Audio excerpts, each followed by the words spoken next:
નમસ્કાર વિદ્યાર્થી મિત્રો, સ્વાગત છે આપણી YouTube ચેનલ ની અંદર.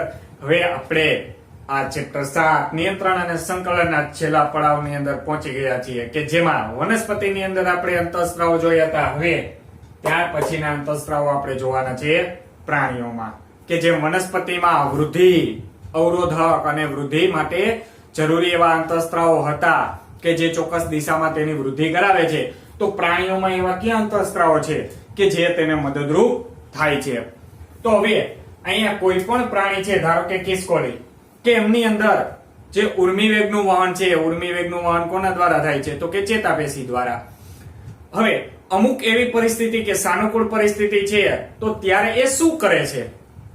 તો કે અમુક વખતે એને લડવા અને ભાગવાની પરિસ્થિતિ, કે જેને કટોકટીના સમયની પરિસ્થિતિ કહેવાશે.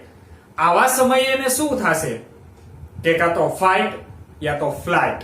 બરોબર, એ ઇંગ્લિશમાં કહેવાય છે લડો અથવા તો ભાગો, કે લડો યા ભાગો. તો આવી પરિસ્થિતિ વખતે શું થાય છે? ત્યારે તમને તૈયાર કોણ કરે છે કે જેથી તમે કાં તો લડવા માટે તૈયાર થઈ જાઓ અથવા તો ભાગવા માટે તૈયાર થઈ જાઓ? તો આ માટે આપણા શરીરની અંદર ગ્રંથિઓ આવેલી છે. હવે પહેલી વસ્તુ તો અંતઃસ્ત્રાવો છે એ બધા જુદા જુદા, એક આપણે સ્પષ્ટતા કરી લઈએ. ગ્રંથિઓમાંથી અંતઃસ્ત્રાવો શું થાય છે? રસાયણો મુક્ત થાય તેને અંતઃસ્ત્રાવો કહેવાય. અને આ બધા જે અંતઃસ્ત્રાવો છે ડાયરેક્ટલી રુધિરમાં પડે, કે જે ગ્રંથિઓ છે એ ગ્રંથિઓ કેવી છે? નલિકા વિહીન છે, એને કોઈ નળીઓ નથી. બરોબર, જેમ કે કોઈ ચોક્કસ જગ્યાએ પહોંચવા માટે કઈ નળી છે? નળીઓ નથી, નલિકા વિહીન છે. અને ડાયરેક્ટલી તે સીધા શેમાં પડે છે? રુધિરમાં પડી જાય છે. એટલે આ જે ગ્રંથિઓ છે, ગ્રંથિઓને નલિકા વિહીન ગ્રંથિઓ પણ કહેવામાં આવે છે. જે અંતઃસ્ત્રાવ જે તે ગ્રંથિમાંથી મુક્ત થશે, ડાયરેક્ટલી શેમાં પડી જશે? રુધિરમાં પડી જશે, અને રુધિરની સાથે વહન પામી અને એનું જે કાર્ય હશે તે ચોક્કસ અંગમાં તે દાખલ થશે. તો અહીંયા આપણને અથવા તો ખિસકોલી છે એને કટોકટીની પરિસ્થિતિમાં તૈયાર કરવા માટે તેમાં આવેલી હોય છે એડ્રિનાલ ગ્રંથિ. તેમની અંદર કઈ ગ્રંથિ આવેલી હોય છે? એડ્રિનલ ગ્રંથિ. અને આ એડ્રિનલ ગ્રંથિમાંથી મુક્ત થતો અંતઃસ્ત્રાવ, જેનું નામ શું છે? એડ્રીનાલીન અંતઃસ્ત્રાવ. કે એડ્રિનલ ગ્રંથિમાંથી એડ્રીનાલીન અંતઃસ્ત્રાવ મુક્ત થાય છે. આ અંતઃસ્ત્રાવ ડાયરેક્ટલી ક્યાં પડી જાય છે? રુધિરમાં પડે છે. અને તે ચોક્કસ અંગો ઉપર જઈ અને ત્યાં પોતાની અસર ઉપજાવે છે, કે જેથી તમારા હૃદય છે એ હૃદય અને ફેફસાની કાર્યક્ષમતામાં વધારો થાય છે. ત્યાં એડ્રિનલ અંતઃસ્ત્રાવ સીધો જ રુધિરમાં પડે છે અને હૃદય તથા ફેફસાની કાર્યક્ષમતામાં શું કરે છે? વધારો કરે છે, કે જેથી તમારા અંગોને વધુ પ્રમાણમાં ઓક્સિજન મળી શકે, જેથી અંગોને વધુ કોનો પુરવઠો મળી શકે? ઓક્સિજનનો પુરવઠો મળી શકે. કે તમારે જે કોઈ પણ વાહન હોય કે ગમે તે હોય એને ઝડપથી ચલાવવું હોય તો તમારે શું કરવું પડે? એસિલેટર આપવું પડે. એસિલેટર લીવર આપો એટલે એમાંથી તે ખોરાક એટલે કે જે પેટ્રોલ છે, પેટ્રોલનો ઉપયોગ કેવો થશે? વધુ. તો આપણે પણ ઝડપથી કાર્ય કરવું હોય તો કોની જરૂર પડશે? ઓક્સિજનના પુરવઠાની, ઉર્જાની જરૂર પડશે. એમને કાર્ય થઈ શકશે નહીં. તો આ ગ્રંથિ છે તમને કટોકટીની પરિસ્થિતિમાં તૈયાર કરે છે, કે જેથી કરી અને પાચન અને બીજી ક્રિયાઓ છે એ બધી કેવી થઈ જશે? ધીમી પડી જશે. અને તેમની આસપાસની જે રુધિરવાહિનીઓ છે એ બધી સંકોચન પામી જશે, કે જેથી અને એ બધો ઉર્જાનો પ્રવાહ છે, ઉર્જાનો પ્રવાહ બધો કઈ બાજુ વધશે? હૃદય અને ફેફસા તરફ, ઉરોદર પટલ તરફ જશે, કે જેથી ઉરોદર પટલની ક્રિયા વૃદ્ધિમાં વધારો થશે, કે તે બધાને તે ઉર્જાના પ્રવાહને ઉરોદર પટલ તરફ વાળી દે છે અને પાસળીના સ્નાયુઓ તરફ એટલે કે ઉરોદર પટલ તરફ વાળી દે છે, જેથી તેની કાર્યક્ષમતામાં વધારો થાય છે, કે જેથી તેની કાર્યક્ષમતામાં શું થશે? વધારો થશે. તો આ એડ્રિનલ ગ્રંથિ છે જે આપણને કટોકટીના સમયે પરિસ્થિતિમાં મદદરૂપ થાય છે. એડ્રિનલ ગ્રંથિ કટોકટીની પરિસ્થિતિમાં મદદરૂપ થાય છે. કારણ કે ફાઇટ કરવા માટે અથવા તો ફ્લાઇટ ભાગવા માટે આપણે ઉર્જાની જરૂર કેવી રહેશે? વધુ રહેશે. તો આ ગ્રંથિ એવી છે કે જેમાંથી અંતઃસ્ત્રાવ મુક્ત થાય છે, જેનું નામ છે એડ્રિનાલિન. અંતઃસ્ત્રાવ સીધો રુધિરમાં ભળી અને ચોક્કસ અંગ ઉપર કાર્ય મનસે કરવા, હૃદય અને ફેફસા ઉપર એની કાર્યક્ષમતામાં વધારો કરશે. અને જ્યારે સામાન્ય બીજી ક્રિયાઓ છે તે બધી ધીમી પડી જશે, કે પાચન અને એને લગતી ક્રિયાઓ છે એની આજુબાજુની જે રુધિરવાહિનીઓ એ બધી સંકોચન પામી જશે, કે જેથી ઉર્જાનો જથ્થો ત્યાં જશે નહીં. બધો ક્યાં જશે? ઉરોદર પટલ અને પાસળીના સ્નાયુઓ તરફ, જેથી એની કાર્યક્ષમતામાં વધારો થશે. તો તમને શ્વાસની ક્રિયામાં વધારો, તો જેટલું તમે શ્વસનની ક્રિયા ઝડપથી કરશો એટલી તમને ઉર્જા કેવી મળશે? વધુ. તો એટલું તમે ઝડપથી ભાગી શકશો. બરોબર. તો આ કટોકટીના પરિસ્થિતિમાં તમને તૈયાર કોણ કરે છે? તો કે આપણા શરીરમાં આવેલી એડ્રિનલ ગ્રંથિ. બરોબર, જેને કટોકટીના સમયની ગ્રંથિ તરીકે પણ ઓળખવામાં આવે છે. કે જ્યારે તમારે હાર્ડ એન્ડ ફાસ્ટ ડિસિઝન લેવાનો હોય કે ભાઈ પોચાય એમ છે તો બાજી લઈએ, નહીતર પછી શું કરવાનું છે? ખચકાવાની. બરોબર. કોઈ એને માથાકૂટ કરી હોય તો સામે એક વ્યક્તિ હોય તો આપણે થોડું બાજવાનું કરીએ, લડી લઈએ, ચાલો. અને પછી પોચાય એમ ન હોય તો શું કરવાનું? ભાગવાનું. તો આ સમયે તમને કઈ ગ્રંથિ તૈયાર કરશે કે તમારે શું કરવું છે? એમ લડવું છે કે પછી ભાગવું છે?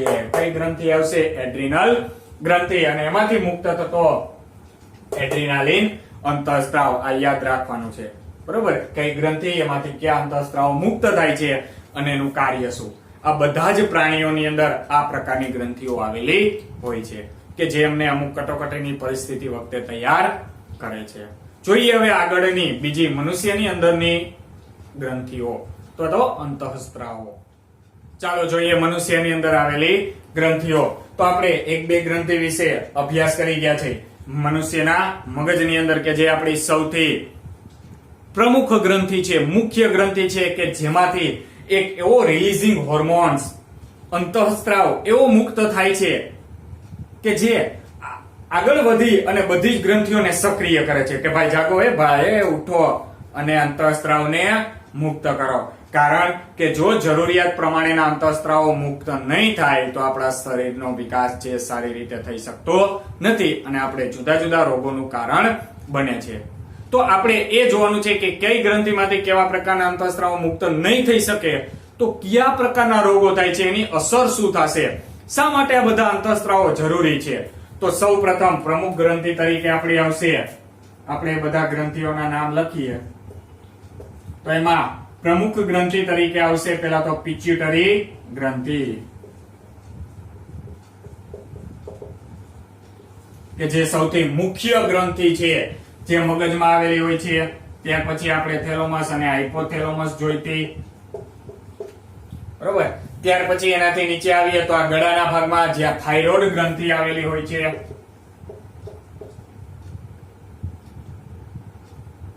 ત્યાં શું આવેલું હોય છે? થાઇરોઇડ ગ્રંથિ આવેલી હોય છે. એ થાઇરોઇડ ગ્રંથિની અંદર 4 નાની નાની ગ્રંથિ હોય છે, જેને કહેવાશે પેરાથાઇરોઇડ, કે જેની અંદર પેરાથાઇરોઇડ ગ્રંથિ આવેલી હોય છે. ત્યાર પછી આગળ વધીએ તો સ્વાદુપિંડ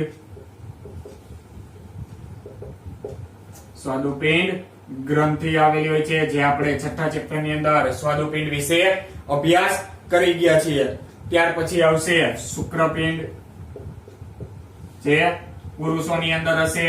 અંડપિંડ, કે જે સ્ત્રીઓની અંદર આવેલી ગ્રંથિઓ છે. અને આવી બધી ગ્રંથિઓ કે જે આપણને ખૂબ જ શું થાય છે, મદદરૂપ થાય છે, કે જે આપણી મુખ્ય ગ્રંથિઓ છે. અને એક હજી આગળ આપણે જોઈ તે એડ્રિનલ ગ્રંથિ.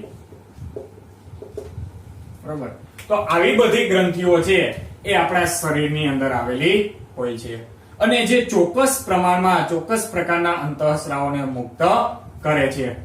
તો એમાં પિટ્યુટરી ગ્રંથિ, હાઇપોથેલેમસ નું આપણે કાર્ય જોઈ ગયા હતા. ગંધ, સ્પર્શ, તાપમાનને લગતી જે કાંઈ ભૂખ, તરસ, કે આપણે કેટલું જમી લીધું છે, કેટલું બાકી છે આપણા શરીરમાં, ભૂખ કેટલી છે, તરસ લાગી છે કે નહીં, શરીરનું તાપમાન, આ બધાનું નિયમન કોના દ્વારા થાય? હાઇપોથેલેમસ દ્વારા. પિટ્યુટરી કે જે એવો અંતઃસ્રાવ મુક્ત કરે છે કે જેથી આગળની બધી જ ગ્રંથિઓને સક્રિય બનાવશે અને તેમાંથી જરૂરિયાત પ્રમાણેના અંતઃસ્રાવ, ઘણા બધા અંતઃસ્રાવ છે એમાંથી આપણે અહીંયા માત્ર અમુક જ અભ્યાસ કરવાનો છે.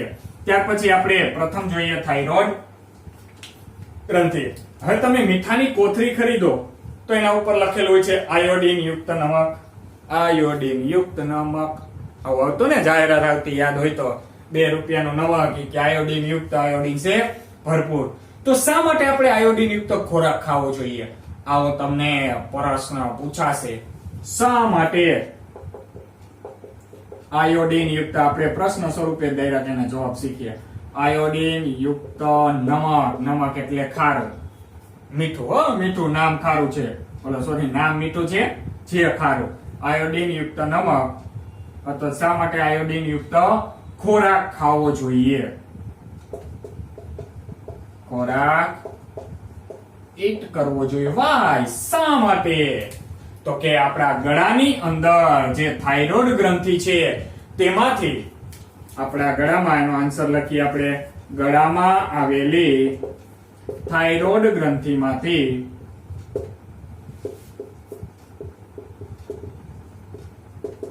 થાઇરોક્સિન નામનો અંતઃસ્ત્રાવ, થાઇરોક્સિન અંતઃસ્ત્રાવ મુક્ત થાય છે.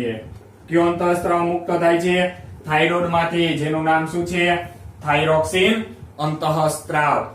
આ થાઇરોક્સિનના સંશ્લેષણ એટલે કે નિર્માણ માટે આયોડીન જરૂરી છે. કે આ થાઇરોક્સિન અંતઃસ્ત્રાવના,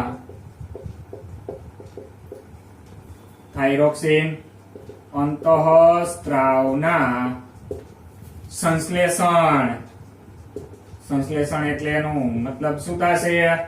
નિર્માણ માટે શું જરૂરી છે? આયોડીન જરૂરી છે. બરોબર. કે થાઇરોક્સિન અંતઃસ્ત્રાવના નિર્માણ માટે આપણા શરીરમાં આયોડીનની યોગ્ય માત્રા જળવાઈ રહેવી જોઈએ. હવે જો આયોડીનની ઉણપ સર્જાશે, ખામી સર્જાશે, તો યોગ્ય પ્રમાણમાં થાઇરોક્સિન અંતઃસ્ત્રાવ બની શકશે નહીં. થાઇરોક્સિન અંતઃસ્ત્રાવ નહીં બને, પરિણામે જે તમારી થાઇરોઇડ ગ્રંથિ છે એ થાઇરોઇડ ગ્રંથિ વિસ્તૃત થાય છે, ફૂલાય છે. જોઈએ, જો યોગ્ય પ્રમાણમાં,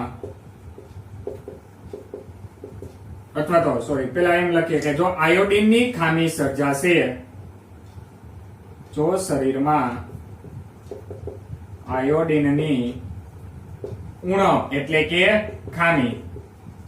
ખામી સર્જાય તો થાઇરોક્સિન અંતઃસ્ત્રાવ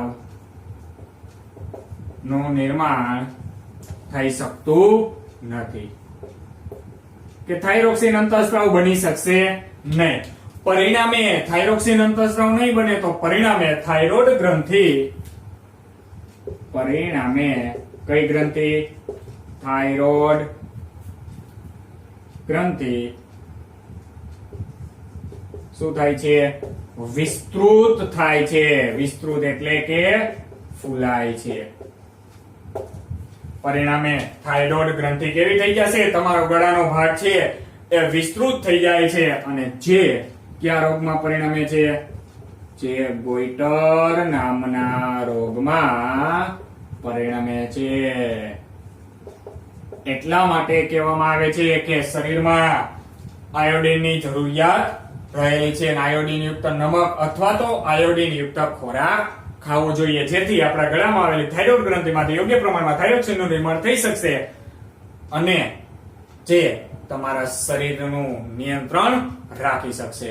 કારણ કે આ ગ્રંથિઓ દ્વારા પણ અંતઃસ્ત્રાવ દ્વારા પણ આપણું નિયંત્રણ અને સંકલન થાય છે. જો યોગ્ય પ્રમાણમાં નહીં બને, આ 2 માર્ક્સ અથવા તો 3 માર્કમાં પ્રશ્ન પૂછાશે કે કારણ આપો શા માટે આયોડિન યુક્ત ખોરાક ખાવો જોઈએ, અથવા તો ટૂંક નોંધ લખો થાઇરોઇડ ગ્રંથિ. તો થાઇરોઇડ ગ્રંથિ આપણા ગળામાં આવેલી છે, જેમાંથી થાઇરોક્સિન અંતઃસ્ત્રાવ મુક્ત થાય છે, એના સંશ્લેષણ માટે આયોડિન જરૂરી છે. જો શરીરમાં આયોડિનની ઉણપ સર્જાશે તો થાઇરોઇડ ગ્રંથિમાંથી યોગ્ય પ્રમાણમાં થાઇરોક્સિન અંતઃસ્ત્રાવ મુક્ત થઈ શકશે નહીં. પરિણામે થાઇરોઇડ ગ્રંથિ ફૂલાય છે, વિસ્તૃત થાય છે, અને જે કયા રોગમાં પરિણમે છે? ગોઈટર નામના રોગમાં પરિણમે છે. એટલા માટે આયોડિન જરૂરી છે. જોઈએ હવે આગળની ગ્રંથિ. ચાલો હવે ત્યાર પછીના અંતઃસ્ત્રાવ જોઈએ, જેમની અંદર તમે કોઈ એવા વ્યક્તિના સંપર્કમાં આવેલા છો કે જેમની હાઈટ છે, ઉંમર મોટી હશે પરંતુ હાઈટ છે એ 2 થી 3 ફૂટ જ હશે. માત્ર ઊંચાઈ કેટલી? 2 થી 3 ફૂટ જ હશે. તો એવી વ્યક્તિ કે જેમની અંદર એમનું કારણ શું કે એમની હાઈટ શા માટે નીચી રહી ગઈ, અને અમુક એવા વ્યક્તિઓ છે કે જે 6 થી 7 ફૂટ ઊંચા હોય છે, તો એમનું મુખ્ય કારણ છે બીજો એક અંતઃસ્ત્રાવ જેનું નામ છે GH અંતઃસ્ત્રાવ. GH અંતઃસ્ત્રાવ, ગ્રોથ હોર્મોન્સ જેને કહેવાય, ગ્રોથ હોર્મોન્સ. બરાબર, આ ગ્રોથ એટલે વિકાસ થવો, અને અંતઃસ્ત્રાવને અંગ્રેજીમાં હોર્મોન્સ કહેવાય. વૃદ્ધિ અંતઃસ્ત્રાવ, વૃદ્ધિ પ્રેરક અંતઃસ્ત્રાવ. તો જો બાળપણથી જ આનું પ્રમાણ ખૂબ જ ઓછું હશે, જો યોગ્ય પ્રમાણમાં આ અંતઃસ્ત્રાવ મુક્ત નહીં થઈ શકે, બની નહીં શકે, તો એ વ્યક્તિની હાઈટ છે ખૂબ કેવી રહેશે? નીચી રહેશે. જો બાળપણથી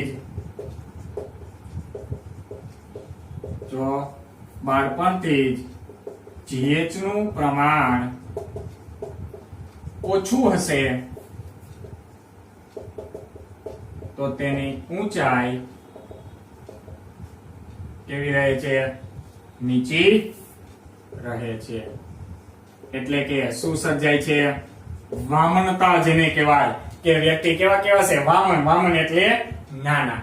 જેમ ભગવાને વામન રૂપ ધર્યું હતું ને, કે ખૂબ નાનું એવું, કે જેની ઊંચાઈ છે માત્ર કેવી હશે? 2 થી 3 ફૂટ જ હશે, એથી વધારે ઊંચાઈ થશે નહીં. એનું કારણ શું?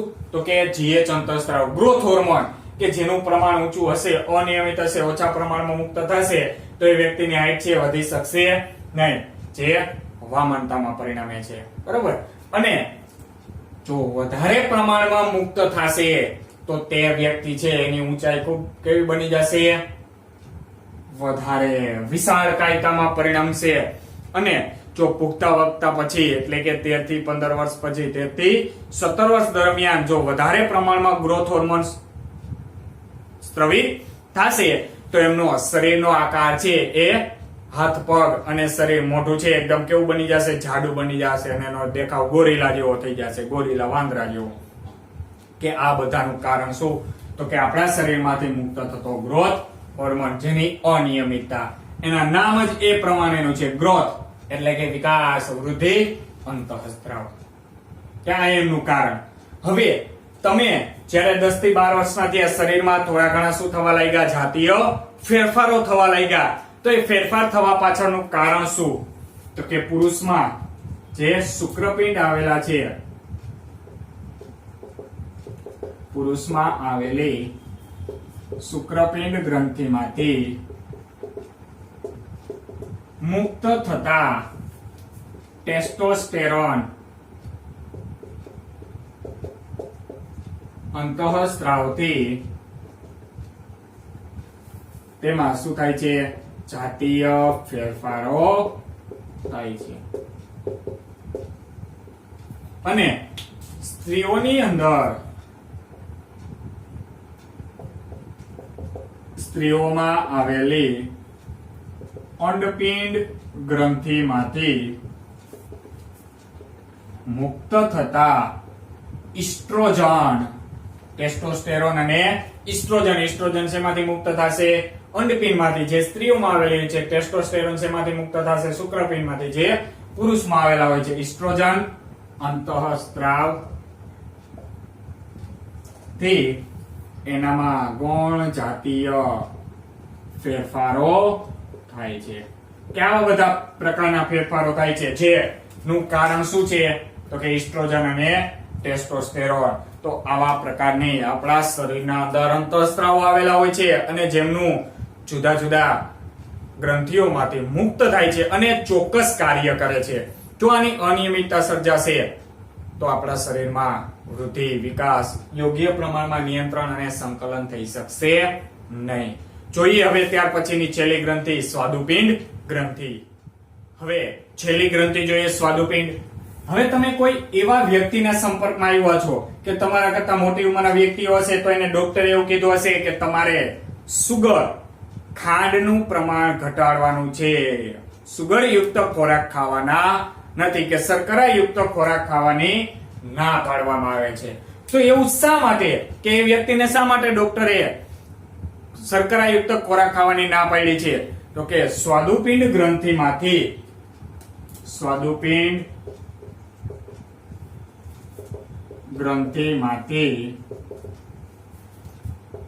ઇન્સ્યુલિન અંતઃસ્ત્રાવ, ખૂબ જ મહત્વપૂર્ણ છે. ઇન્સ્યુલિન અંતઃસ્ત્રાવ મુક્ત થાય છે. ત્યાંમાંથી કયો અંતઃસ્ત્રાવ મુક્ત થશે? ઇન્સ્યુલિન નામનો અંતઃસ્ત્રાવ મુક્ત થાય છે. એ કાર્ય શું કરે છે તો કે તે આપણા